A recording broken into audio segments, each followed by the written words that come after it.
bienvenue dans une nouvelle vidéo de deux sexologues avec Valérie et Virginie. En fait, c'est notre première capsule depuis tout le confinement. On en avait fait une avec Zoom, mais aujourd'hui, c'est la première fois qu'on se revoit. Oui. Donc, on espère que vous vous portez bien et que la rentrée se passe le mieux possible. Et puis, aujourd'hui, notre première capsule de notre retour sera sur le thème, de l'empathie. Oui, alors on va prendre quelques instants pour différencier l'empathie, la sympathie, la compassion. C'est tous des termes qui, des fois, peuvent être un petit peu mélangeants. Donc, quand on parle d'empathie, c'est vraiment se mettre à la place de l'autre personne pour comprendre l'émotion qu'elle est en train de vivre. Donc, je ne suis pas en train nécessairement de la vivre avec elle, je ne suis pas en train de proposer des solutions, je suis en train d'essayer de comprendre. On est dans l'écoute active, comprendre qu'est-ce qui se passe.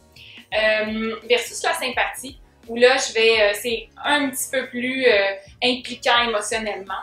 Je vais peut-être même ressentir son chagrin, sa peine, par exemple, ou ressentir, moi aussi, me sentir en colère avec Valérie, par exemple, alors que la compassion, on va être plus dans l'action. Donc, la compassion, c'est comme l'empathie transposée en action.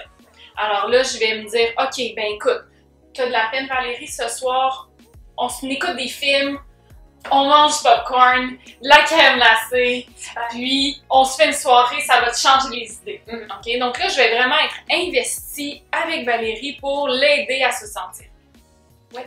En fait, le manque d'empathie peut être une difficulté quand même assez présente dans les couples et il faut voir qu'il y a des raisons pour lesquelles quelqu'un peut manquer d'empathie.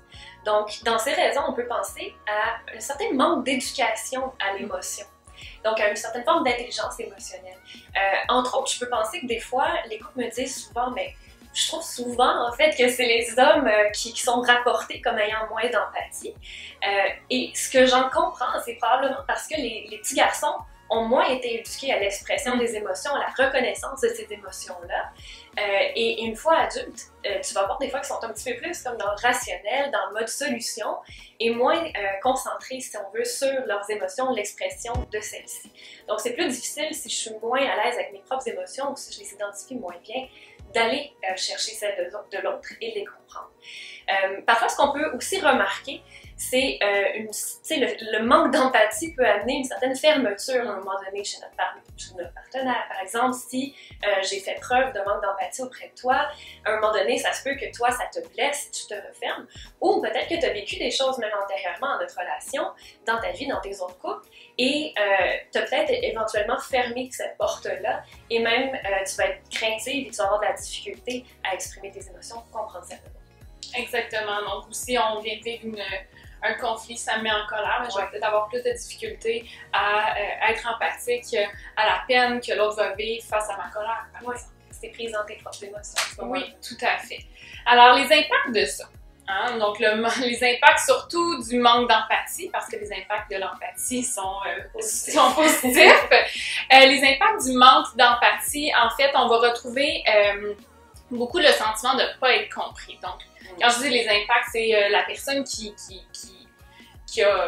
reçoit pas l'empathie dont elle aurait besoin, pourrait ne pas se sentir comprise, pourrait se sentir rejetée également et avoir l'impression qu'elle n'est pas suffisamment importante pour l'autre. Que ce soit dans une relation d'amitié, une relation amoureuse, même entre collègues au travail, d'avoir l'impression que finalement, l'autre ne nous considère peut-être pas suffisamment pour nous offrir cette empathie. Et à long terme, ça peut avoir aussi un effet sur le désir, sur ma capacité à me connecter à l'autre personne, parce que si l'autre me donne pas cette empathie, éventuellement, comme on l'expliquait, je vais peut-être me refermer. Si je me referme, j'ai pas l'empathie que je souhaite avoir, si je me sens pas suffisamment importante, ça se peut qu'éventuellement, le désir commence à diminuer puis que mon envie de partager des moments intimes avec l'autre soit moins présente. Tout à fait. Et en fait, faut vraiment, ce qu'on veut vous apporter aujourd'hui comme point, c'est l'empathie, c'est une habileté. Oui. En fait, c'est pas je suis une bonne ou une mauvaise personne, c'est vraiment comment j'ai été construite. Et aujourd'hui, il y a toujours la possibilité de travailler sur ces habiletés-là. Donc, dans un premier temps, c'est peut-être d'essayer de revenir à notre vécu, nos propres émotions. Par exemple, si on comprend difficilement la tristesse de notre partenaire, à un moment donné, en dehors d'une situation particulière, on peut se dire, mais moi, c'est quand les moments que j'ai été triste dans ma vie? Comment je me sentais dans mon corps? Comment je l'ai vécu, cette tristesse-là? Et à un moment donné, si on a une situation où est-ce que notre partenaire est triste, ça peut être plus facile d'aller la comprendre en connectant notre propre vécu émotionnel. Moi, quand je suis triste, c'est comme ça. Donc, je peux comprendre qu'elle vit de la tristesse et que c'est pas facile. Et ça, c'est bon pour différentes émotions. On peut faire le jeu un peu tout seul à la maison. Différentes émotions. Quand je ressens de la colère, quand je ressens de la tristesse, quand j'ai été déçue. Donc, de se ramener à notre propre vécu émotionnel, de faire un petit peu là, ce travail-là pour pouvoir ensuite mieux comprendre. D'ailleurs, l'empathie, c'est justement démontrer qu'on se comprend. Donc, l'écoute active peut être déjà une très bonne solution. Si on est en train de discuter de quelque chose et que là, moi, ça fait aucun sens parce que je me fais, en fait, je me rapporte à mes référents, ben, au lieu de me dire, moi, j'ai raison, ça fait aucun sens, je pourrais essayer de dire, mais pourquoi elle pense comme ça? Donc là, je vais te poser des questions de précision. Je vais aller poser des questions de clarification pour essayer de mieux comprendre à un point émotionnel ce que tu vis. Et là, je vais peut-être me dire, bon, ben, moi, j'avais l'impression que c'était comme ça la situation, mais je peux aussi comprendre que tu es différente de moi et qu'il n'y a ni un ni l'autre qui a 100% raison. Donc, par empathie, je vais me connecter émotionnellement à toi, essayer de comprendre et ensemble de former peut-être une solution s'il y a une décision à prendre ou quelque chose comme ça. Dans ça, en fait, c'est si j'arrive à me connecter à l'émotion de l'autre, je peux me dire et à comprendre parce que j'ai eu cette curiosité-là d'aller voir pourquoi toi tu te sens comme ça. Mais peut-être que j'en viens à la conclusion de dire « Oh, OK, avec cette vision-là, même si c'est pas celle que je partage, avec cette vision-là, je peux comprendre qu'elle se sent triste. Donc, c'est ça aussi l'empathie, c'est de dire, ben, dans les chaussures de l'autre, si je me mets dedans, puis que je regarde de cette direction-là, je peux comprendre pourquoi elle se sent triste. Je suis pas nécessairement d'accord, peut-être que pour moi, la situation, je la vois comme ça, mais de cet angle-là, ça fait plus de sens. Oui, mais c'est ce que je dis des fois à certains patients ou certaines patientes, c'est, mettons, je prends un objet, je le regarde de face, ben, je vois un angle, je vois une forme, mais toute situation a d'autres dimensions. Donc, si on le tourne, il y a une autre couleur. Si on le tourne, il y a une autre forme. Donc, c'est un peu la même chose que l'empathie demande. C'est de retourner la situation dans d'autres angles pour se mettre à la place de l'autre et comprendre plus globalement ce qui se passe. Et en me connectant émotionnellement, je me connecte à toi et à notre amour d'une certaine manière. Donc, ça, c'est quelque chose qui va être positif pour le couple et comme tu disais aussi pour la sexualité éventuellement. Oui, tout à fait. Donc, en conclusion, en fait, on espère qu'avec ces petits conseils, vous allez pouvoir tranquillement apprendre à développer l'empathie. Comme on le disait, c'est une habileté.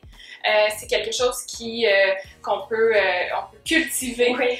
Si on l'a déjà à ce moment-là, tant mieux. On peut juste ramener sur l'essentiel de ce que c'est être empathique. Puis si on considère qu'on a peut-être un petit peu de travail à faire, alors ça vaudrait peut-être la peine de prendre un temps d'arrêt pour se connecter à soi et ensuite pouvoir être davantage capable d'empathie envers l'autre personne. Merci d'avoir écouté notre capsule. Si vous avez apprécié, n'hésitez pas à faire un pouce en l'air et à vous abonner si ce n'est pas déjà fait. Et s'il y a quoi que ce soit au niveau de vos questions ou des suggestions de thèmes, n'hésitez pas aussi à nous écrire sur Gmail, 2sexologues@gmail.com. Merci.